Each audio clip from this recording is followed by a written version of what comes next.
Segera download Apa saja yang Quran disebut oleh Tadabbur, Al-Quran, dia meraih tafsir kebaikan. dalam genggaman Contoh, Anda. bulan Ramadan adalah bulan Al-Quran.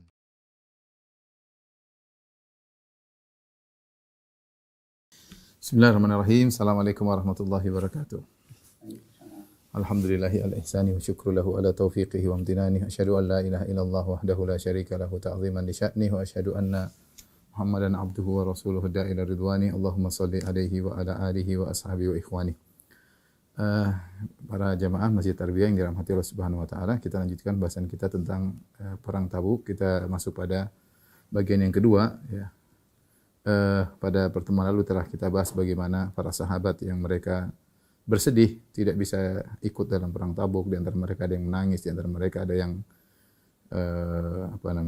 akhirnya harus berjanji akan memberikan hasil ghanimahnya kepada siapa yang bisa bawanya. Dengan berbagai macam cara mereka berusaha untuk pergi ke perang Tabuk. Padahal perang tersebut perang yang sangat sulit. Ya, di musim panas, perjalanan jauh, kemudian musuh sangat banyak, ya. Adapun orang-orang munafik, ya, maka mereka ini kesempatan untuk tidak ikut dalam perang, ya. Orang-orang berusaha mencari uzur karena perang kali ini menakutkan, ya. Perjalanan jauh, musim panas, musuhnya banyak, ya. Maka di antaranya ada orang-orang Arab Badui yang datang kepada Nabi sallallahu alaihi wasallam minta izin untuk tidak ikut dalam jihad, ya. Mereka minta izin, kata mereka banyak urusan, ya, jauh, harus ngurus anak-anak dan istri. Dan Nabi sallallahu alaihi wasallam kemudian izinkan mereka, ya. Ya. Dan mereka berdusta, ya. Dan jumlah mereka itu ada 82 orang. 82 orang dari Arab Badui, alasan tidak mau ikut perang. Dan Allah turunkan ayat tentang mereka. Kata Allah Subhanahu wa taala, "Afallahu anka lima adzinta lahum hatta yatabayyana lakal ladzina shadaqu wa ta'lamal kadzibin." Allah maafkan engkau wahai Muhammad. Kenapa kau izinkan mereka untuk tidak ikut perang? Hingga jelas bagi engkau yang jujur dan engkau tahu mana yang bohong. La yasta'dhinuka alladhina yu'minuna billahi wal yawmil akhir ay yujahidu bi amwalihim anfusihim wallahu alimun bil muttaqin. Sungguhnya orang-orang beriman kepada Allah dan hari akhirat tidak akan minta izin kepadamu untuk meninggalkan jihad. Justru mereka ingin jihad. Mereka ingin mengorbankan harta mereka dan jiwa mereka. Wallahu alimun bil muttaqin. Allah tahu siapa yang bertakwa. Innama yasta'dhinuka alladhina la yu'minuna billahi wal yawmil akhir. Sungguhnya yang minta izin untuk tidak ikut jihad adalah orang-orang yang tidak beriman kepada Allah dan hari akhirat. Wartabat qulubuhum fahum fi raibihim yataraddadun, dan hati mereka penuh dengan keraguan dan mereka berputar dalam keraguan tersebut. Ya, demikianlah kita bagaimana orang-orang yang beriman, para sahabat mereka justru semangat berusaha untuk menyambut panggilan seruan Nabi sallallahu alaihi wasallam dalam rangka mencari keridhaan Allah Subhanahu wa taala dan mengorbankan jiwa, raga dan harta mereka. Orang-orang Arab Badui tadi 82 orang tidak ikut dengan berbagai macam alasan. Demikian juga sebagian orang-orang munafik tidak ikut, ya. Ya. Mereka beralasan, ya, kami tidak mampu melawan Romawi. Safar terlalu jauh, kemudian jarak terlalu jauh, musim panas, ya. Kemudian musuh terlalu berat. Mereka beralasan, ya. Maka Allah Subhanahu wa taala membantah mereka dengan menurunkan ayat-ayat tentang mereka. Makanya sebagian ulama menamakan surat At-Taubah adalah surat yang yang membongkar, ya, yang tafdhah, membongkar aib-aib orang-orang munafikin. Ya, di situ di Madinah sudah ada orang munafikin dan Allah bongkar aib mereka banyak dalam surat At-Taubah. Ya, Allah Subhanahu wa taala berfirman tentang mereka, "Lau kana 'aradan qariban wa safaran qasidan lattaba'uka walakin ba'udat 'alaihimus shuqqah wa sayahlifuna billahi law istata'na la kharajna ma'akum yuhlikuna anfusahum wallahu ya'lamu innahum lakadzibun." Seandainya ghanimah tersebut, ya, lau kana 'aradan qariban, ya, seandainya ghanimah tersebut mudah untuk didapat, ya, safarnya pendek, jaraknya pendek, tentu mereka akan berangkat dengan engkau. Tetapi tatkala jarak jauh, mereka cari alasan. Wa sayahlifuna billah, dan mereka bersumpah, dan mereka akan bersumpah dengan nama Allah. Tidak ragu-ragu padahal mereka berdusta. Kata mereka, law istata'na la kharajna ma'akum. Sungguh kami kalau mampu kami akan berangkat bersama engkau wahai Muhammad. Tapi kami enggak mampu. Kata Allah, yuhlikuna anfusahum. Mereka telah membinasakan diri mereka sendiri. Wallahu ya'lamu innahum lakadzibun. Allah tahu mereka berdusta. Ketika Rasulullah SAW sudah berangkat dan mereka tidak ikut, mereka gembira, bahagia karena tidak ikut perang. Kata Allah Subhanahu wa taala, "Farihal mukhallafuna bimaq'adihim khilafa Rasulillah wa karihu an yujahidu bi amwalihim wa anfusihim fi sabilillah wa qalu la tanfiru fil har. Orang-orang yang ditinggal oleh Nabi yaitu orang munafik, mereka gembira tidak ikut perang. Dan mereka benci untuk berjihad dengan harta mereka dan jiwa mereka di jalan Allah Subhanahu wa taala. Wa qalu la tanfiru fil har, bahkan mereka memprovokasi orang-orang untuk tidak berangkat. Kata mereka, la tanfiru fil har, janganlah kalian berangkat di musim panas seperti ini. Ini musim panas, jauh lagi, tidak usah berangkat. Musuh terlalu berat. Mereka justru memprovokasi orang-orang untuk tidak ikut berangkat. Kata Allah, kul naru jahannam asyaddu harra. Memang benar di Madinah ketika itu musim panas. Tetapi ingat, neraka jahanam lebih panas. Lau kanu yafqahun, kalau mereka paham. Kata Allah, falyadhaku qalilan wal yabku katsiran. Silakan kalian tertawa sebentar dan kalian akan menangis ya banyak nanti. Jazaa'an bima kanu yaksibun, sebagaimana balasan atas perbuatan mereka. Ada seorang munafik namanya Al-Jad bin Qais ya. Dia tidak ikut perang, dia cari alasan orang munafik. Ada yang bilang terlalu jauh lah. Ada yang bilang urusan banyak, urusan anak-anak ya, banyak urusan ya. Di antaranya ada yang bilang saya tidak mau perang karena takut terfitnah dengan wanita-wanita berambut pirang. Karena orang-orang Romawi orang cantik-cantik, saya tidak kuat melihat wanita-wanita cantik. Di antara mereka namanya Al-Jad bin Qais. Al-Jad bin Qais adalah Sayyid Bani Salamah ya.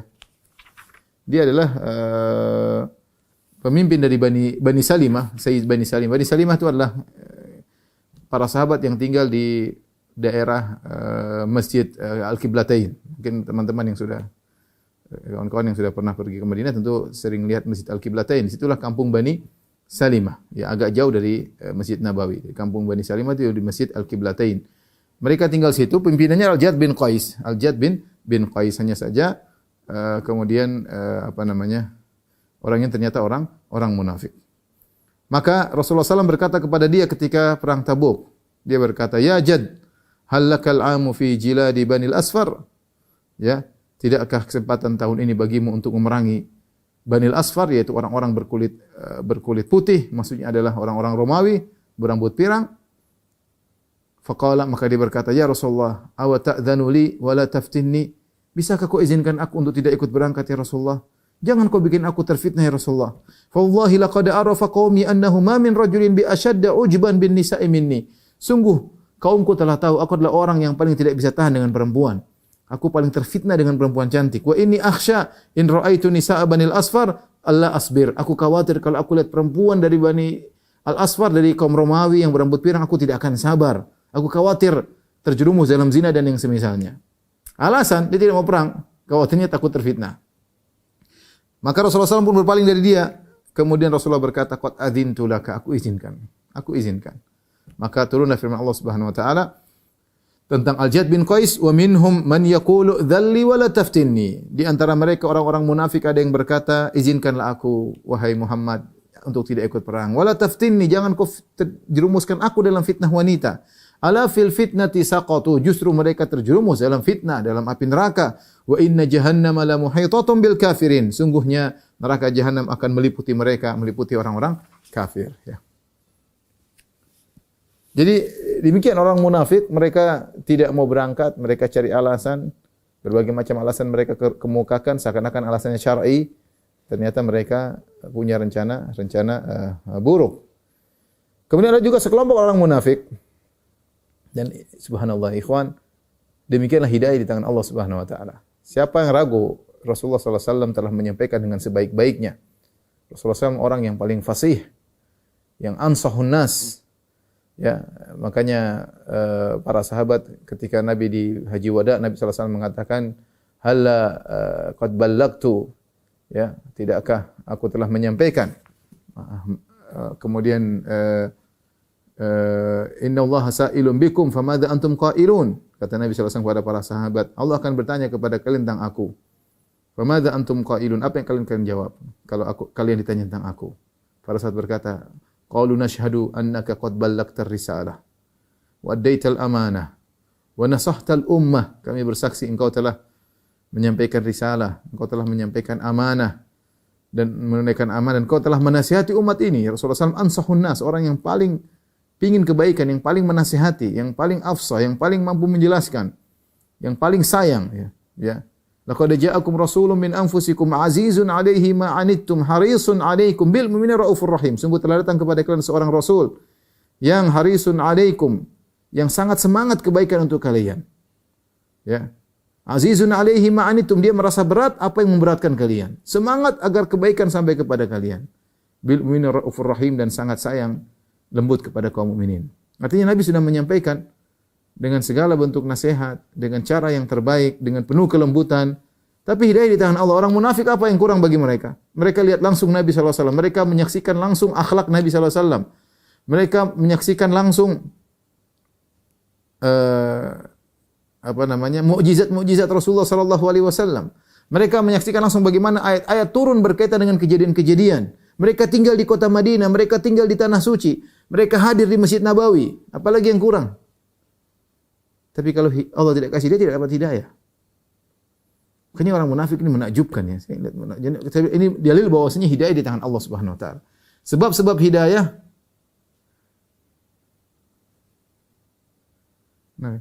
sebab-sebab hidayah sudah terkumpulkan seluruhnya, akan tapi hati mereka tidak terbuka. Ada sekelompok orang munafik di antaranya Wadi'ah bin Thabit. Ya, kemudian juga ada seorang dari Asja namanya Makhshi bin Humayyir. Ya, mereka saling ngobrol di antara mereka. Orang-orang munafik pada ngumpul, mereka ngobrol. Mereka berkata, "Atahsabuna jilada Banil Asfar ka qitalil Arab ba'dihim ba'dhan?" Apa kalian kira berperang lawan orang-orang Romawi seperti perang Arab lawan Arab? Beda. Mereka gede-gede, mereka kuat-kuat, persenjataan lengkap. Terus mereka ngejek, "Wallahi laka'anna bikum qadan muqarranina fil hibal." Seakan-akan nanti besok setelah perang kalian akan terikat di tali, jadi tawanan mereka. Jadi mereka mengatakan demikian untuk apa? Memprovokasi agar kaum mukminin tidak berangkat perang. Ya, namanya orang kalau tidak berangkat, ingin punya teman-teman supaya tidak sendirian. Ya, pingin yang lain juga tidak ikut perang seperti mereka. Kalau udah maksiat, pingin yang lain ikut maksiat seperti dia supaya ada temannya. Supaya bisa bersabar dalam maksiat, tidak malu. Tapi kalau semuanya baik, dia sendiri buruk, dia malu. Ya, dia ingin ada temannya. Ya, itu ya, biasa. Makanya mereka memprovokasi kaum ini untuk tidak berangkat. Kemudian Makhshi bin Humair ini sadar. Ya. Dia mengatakan, wallahi lawaditu anni uqadhi ala an yudraba kullu rajulin minna mi'ata jaldah wa anna nanfalitu an yanzila fina Qur'anun limaqalatikum hadhihi. Ketika dia mendengar obrolan mereka, dan mereka orang munafik, kata dia, lebih baik kita di satu masing-masing kita dicambuk 100 kali dan kita lolos daripada nanti turun Al-Qur'an, ya, kemudian membongkar pembicaraan kita ini. Turun Al-Quran, bongkar pembicaraan kita ini. Jadi perhatikan sini, dia mengatakan lebih baik kita masing-masing dicambuk 100 kali daripada Allah turunkan ayat yang membongkar kesalahan-kesalahan kita. Ya. Subhanallah, mereka tahu Allah Maha tahu.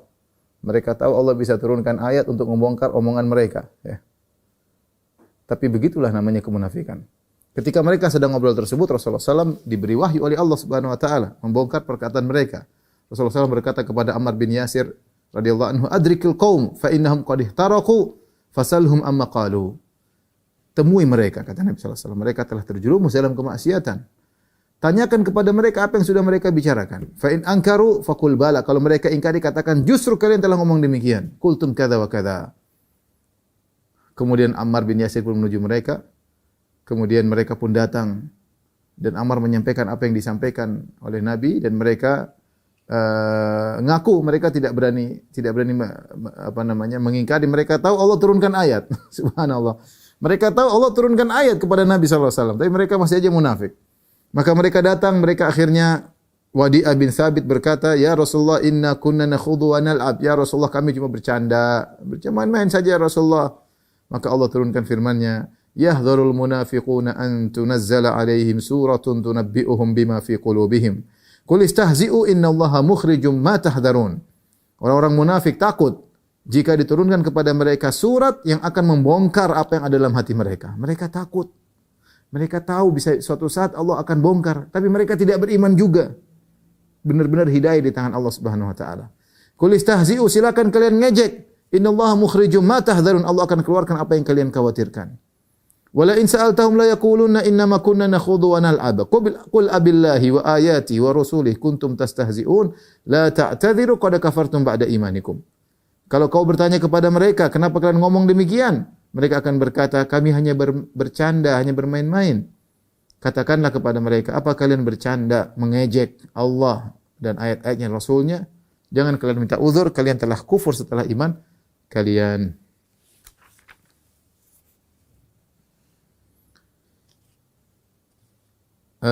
Ikhwan dan akhwat yang dirahmati Allah Subhanahu wa taala, di antara juga ada seorang munafik namanya Al-Julas bin Suwaid bin As-Samit. Al-Julas bin Suwaid ibn As-Samit, salah seorang dari kaum munafikin, ya. Dia pernah berkata, "Wallahi la in kana Muhammadun shadiqan la nahnu syarrun minal hamir." Kalau Muhammad itu benar, ya. Kalau Muhammad itu benar, tentu kita ini lebih buruk daripada dongki, lebih buruk daripada keledai. Kalau Muhammad itu benar, kita lebih buruk daripada keledai, daripada himar. Maka Umair bin Sa'ad mendengar perkataan Julas, Al-Julas. Maka dia berkata, "Wallahi ya Julas, innaka la ahabbun nasi ilayya." Wahai Julas, kata Umair bin Sa'ad sahabat. Dia berkata kepada Julas, "Wahai Julas, engkau adalah orang yang paling aku cintai. Wa ahsanuhum indi yadan, dan engkau orang yang paling banyak menolongku, yang paling baik kepadaku.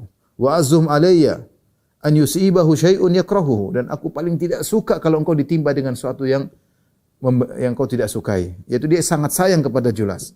"Wa laqad qulta maqalatan la in adzakartaha la tafdahannaka wa la in sakattu 'alaiha la tuhlikanni." Sungguh kau telah mengucapkan suatu perkataan, ya. Kalau engkau sebutkan, maka kalimat tersebut akan membongkar keburukanmu. Allah akan bongkar.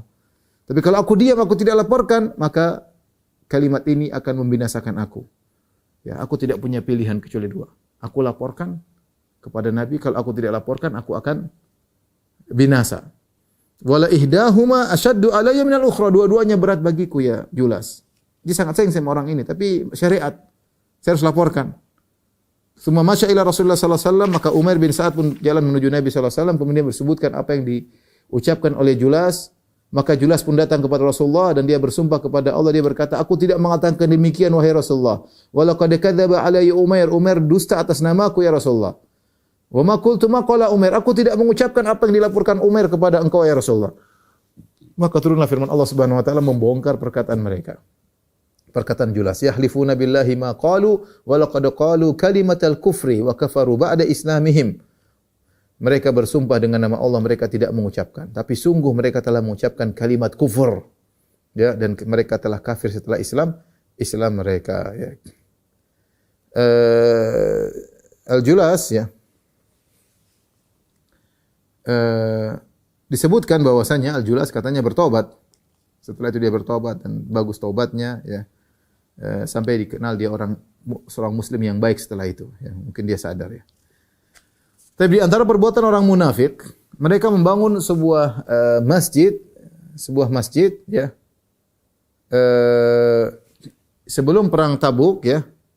Sebelum perang Tabuk mereka membangun masjid yang dikenal dengan Masjid Dirar, ya.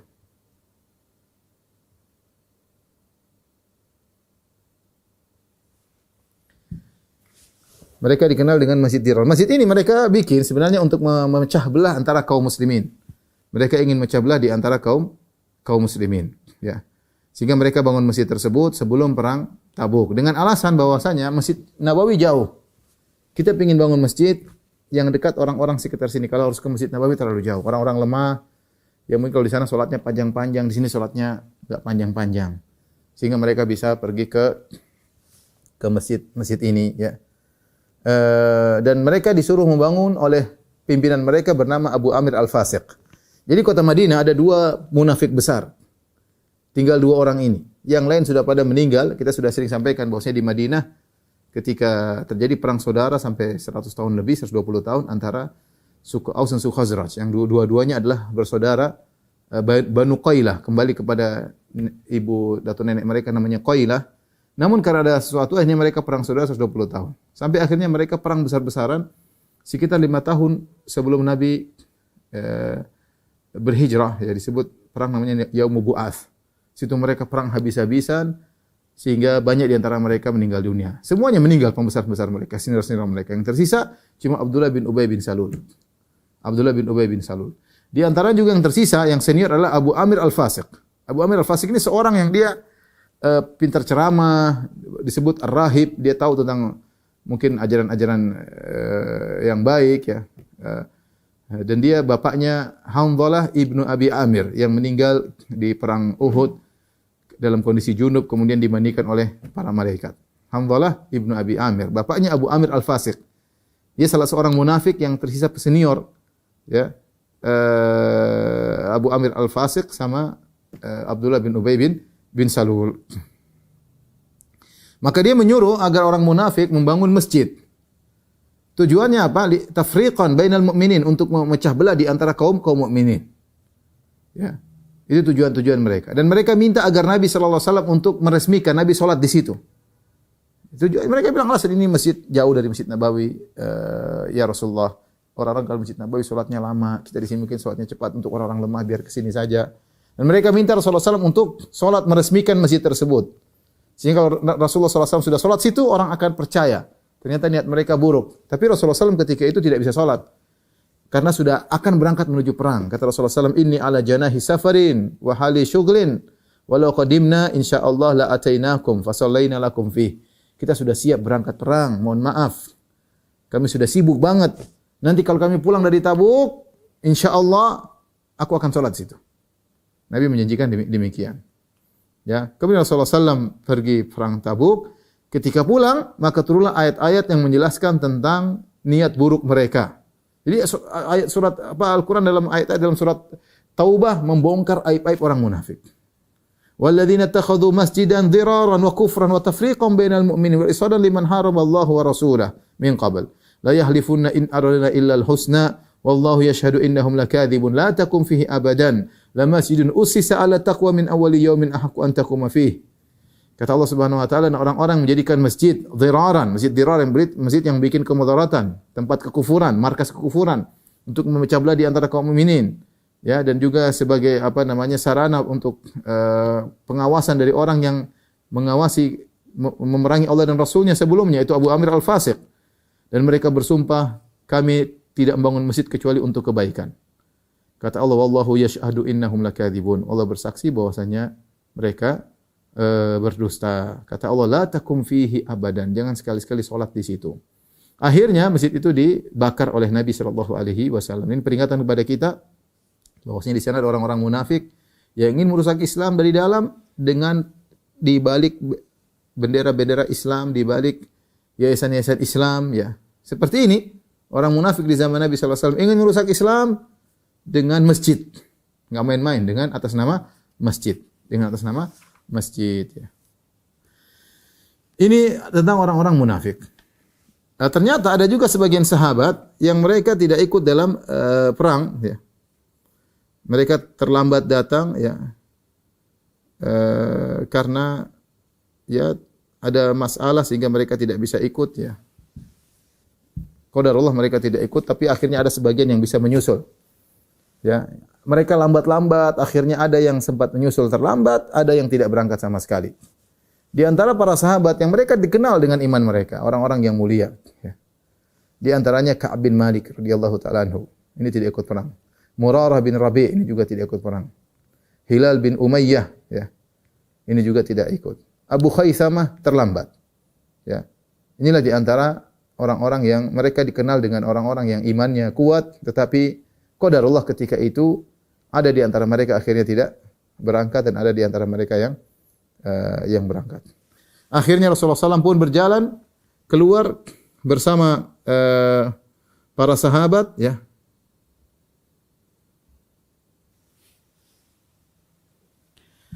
Akhirnya Rasulullah SAW berangkat dengan 30.000 pasukan. 30.000 pasukan ya. Sebagaimana dijelaskan oleh Ka'ab bin Malik radhiyallahu taala anhu ya.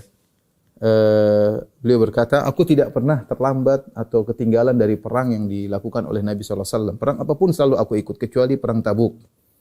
Ketika itu Rasulullah SAW berperang di musim yang sangat panas. Kemudian Rasulullah SAW akan berjalan menuju safar yang sangat jauh.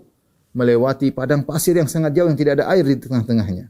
Dan Rasulullah akan berhadapan dengan musuh yang sangat banyak, yaitu dari kaum Romawi. Dan yang ikut perang bersama Nabi banyak, 30.000 orang. La jama'uhum kitabun hafidh.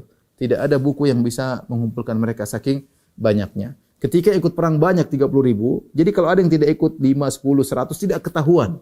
Tidak ketahuan. Ya. Kemudian Rasulullah SAW menyuruh Muhammad bin Maslamah menggantikan posisi Nabi selama Nabi perang di kota Madinah. Ya, Muhammad bin Maslamah. Kemudian yang menjadi imam adalah Ibnu Ummi Maktum, ya umun nas fi salat. Jadi imam pengganti Rasulullah SAW. Adapun mengatur kota Madinah, khalifah pengganti Nabi adalah Muhammad bin Maslamah radhiyallahu taala anhu. Kemudian di antaranya Rasulullah SAW menyuruh Ali bin Abi Thalib radhiyallahu taala anhu untuk tinggal di kota Madinah untuk menjaga keluarga Nabi sallallahu alaihi wasallam, ya.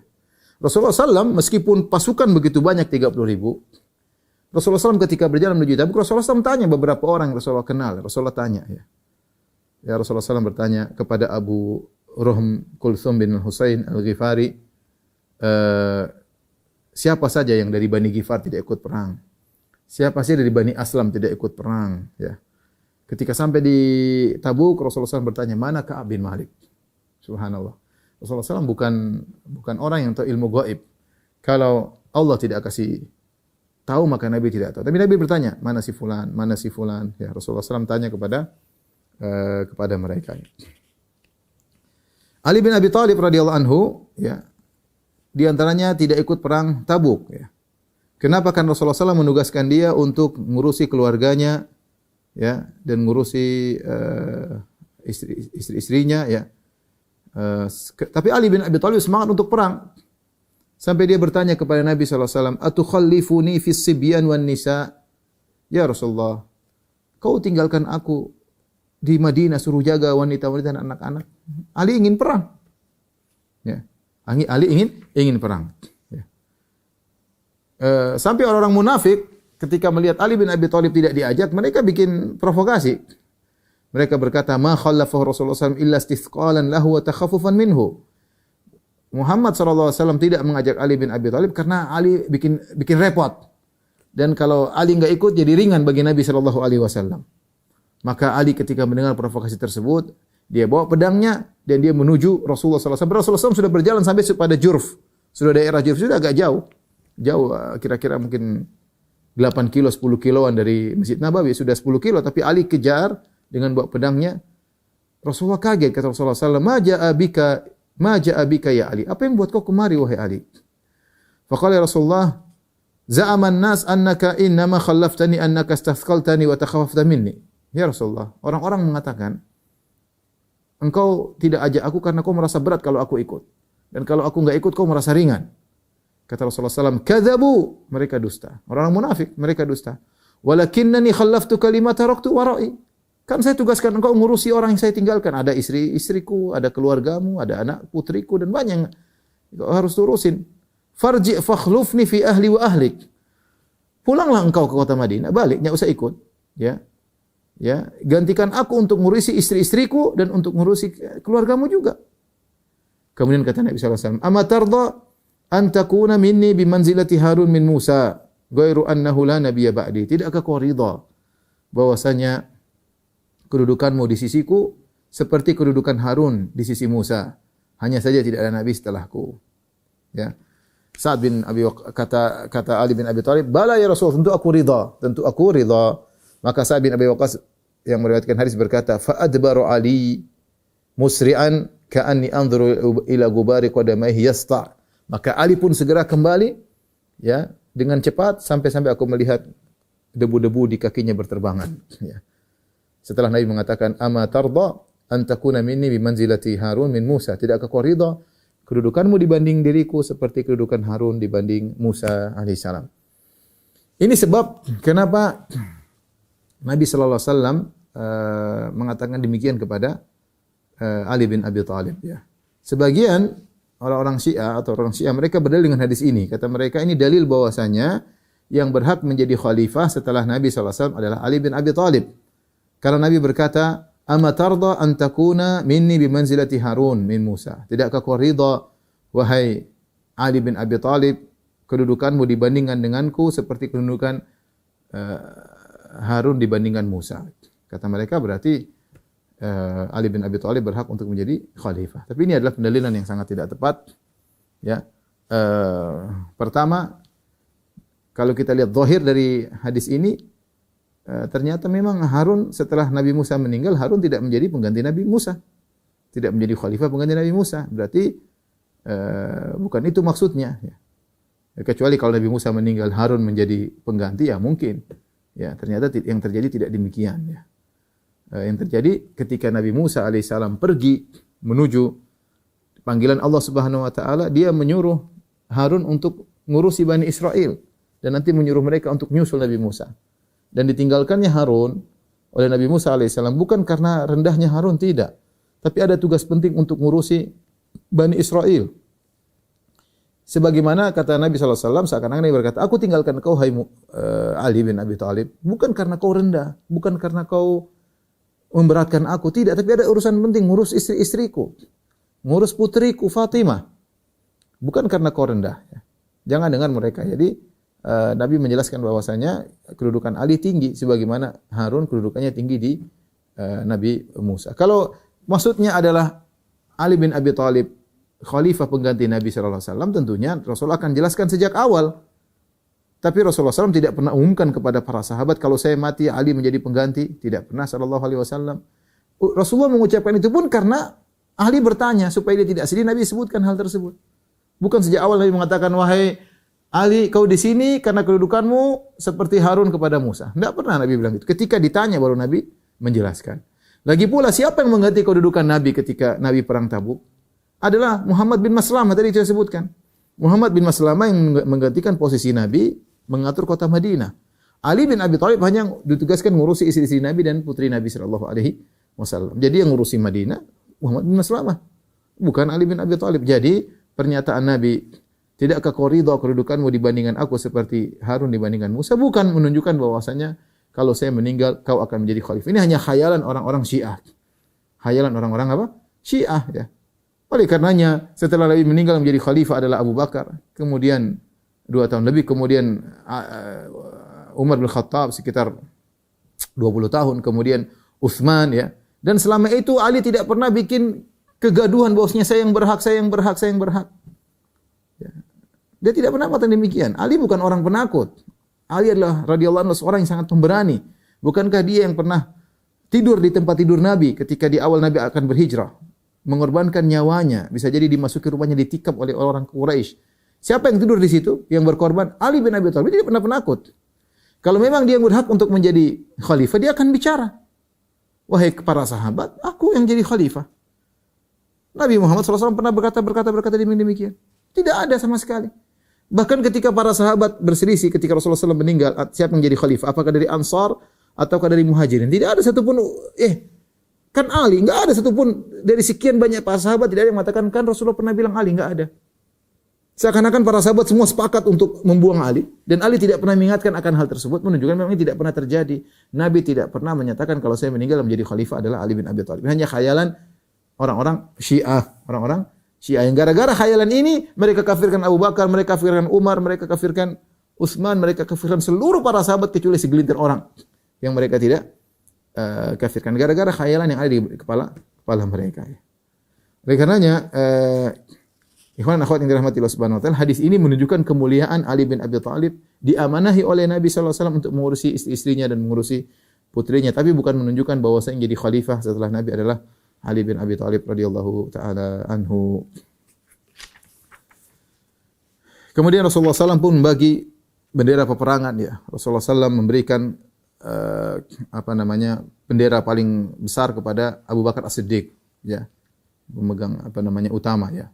Kemudian bendera kaum Muhajirin Rasulullah berikan kepada Zubair bin Awam. Kemudian bendera dari suku Aus dari kaum Ansar Rasulullah berikan kepada Usaid bin Khudair radhiyallahu anhu. Kemudian suku Al-Khazraj Rasulullah SAW berikan benderanya kepada Al-Hubab bin Al-Munzir. Kemudian penunjuk jalan adalah Al-Qamah bin Fagwa, ya, Al-Khuzai, jadi penunjuk jalan Nabi sallallahu alaihi wasallam. Ada seorang sahabat namanya Abu Khaythamah. Abu Khaisamah radhiyallahu taala anhu. Dia termasuk orang yang terlambat berangkat menuju perang Tabuk tanpa ada uzur. Ya. Ketika Rasulullah SAW sudah berjalan berhari-hari, Abu Khaisamah belum berangkat juga. Rasulullah sudah berjalan, sudah jauh berhari, mungkin sudah ribuan kilo kali ya. Sudah ratusan kilo. Ya. Madinah ke Tabuk sekitar 750 kilo. Ya. Maka Abu Khaisamah masuk di musim yang sangat panas. Kemudian dia masuk di kebunnya, dia dapati dua istrinya sedang berada di Arish. Arish itu semacam pendopo atau semacam gazebo lah kalau bahasa kita ya. Pendopo. Kemudian di kebunnya, ini lagi mau musim panen korma, istrinya dua menanti. Kemudian mereka sudah menyiapkan menyiram-nyiram air ke tempat pendopo tersebut karena panas supaya didinginkan. Kemudian siapkan makanan, siap menjamu suami mereka. Kemudian ketika dia masuk, dia lihat istrinya berdua sudah siap menjamunya, sudah siap melayaninya. Apa yang dilakukan oleh kedua istrinya kepadanya, ya. Kemudian dia berkata, Rasulullah fi dhih wal rih wal har. Ya. Rasulullah SAW sekarang dalam kepanasan, di bawah terik matahari, angin yang kencang. Wa Abu Khaisamah fi dhillin barid. Sementara Abu Khaisamah di bawah naungan pohon, segar. Ta'min muhayya, makanan yang sudah siap. Wa amratin hasna fi malihi muqim, istri yang cantik, harta yang banyak. Ma hadza binis, ini bukan keadilan kata dia. Rasulullah SAW sekarang sedang berjalan di bawah terik matahari, diterpa dengan angin yang panas, ya. Di musim panas. Sementara Abu Khaisamah di kebunnya bersama istrinya yang cantik. Kemudian dengan makanan yang sudah dihidangkan di bawah naungan yang menyejukkan, ini bukan keadilan. Maka dia berkata kepada dua istrinya, "Wallahi la adkhulu arisha wahidatin minkum." Demi Allah aku tidak akan masuk kepada pendopo kalian berdua, enggak. Hatta alhaqu bi Rasulillah, sampai aku nyusul Rasulullah SAW. Fahayyi ali zadan, siapkan aku bekal untuk berangkat jihad. Kedua istrinya nurut. Fa'alata, tidak ada jangan mas. So, dua-duanya siapin tunggangan untuk suami mereka berdua.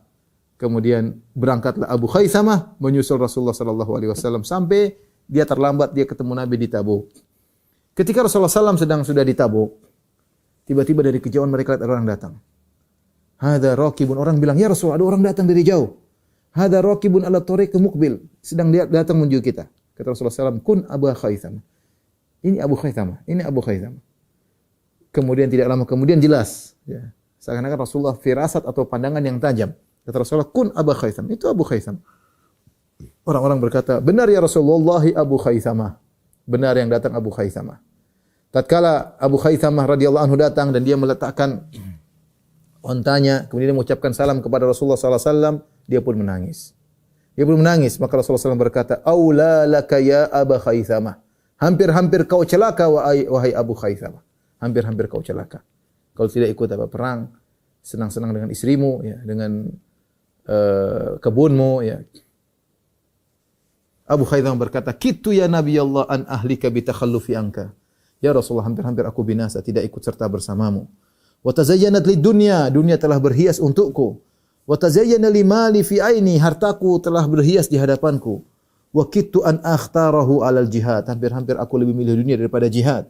Fastaghfara lahu Rasulullah sallallahu alaihi wasallam wa da'alahu bil khair wal barakah. Rasulullah SAW pun mohon ampunan buat dia dan mendoakan kebaikan baginya. Baik, sampai di sini dulu. Ikhwan dan akhwat yang rahmatillah subhanahu wa taala, kajian kita tidak ada pertanyaan. Insyaallah kita lanjutkan pekan depan. Kurang lebih maaf. Wabillahi taufiq wal hidayah. Assalamualaikum warahmatullahi wabarakatuh.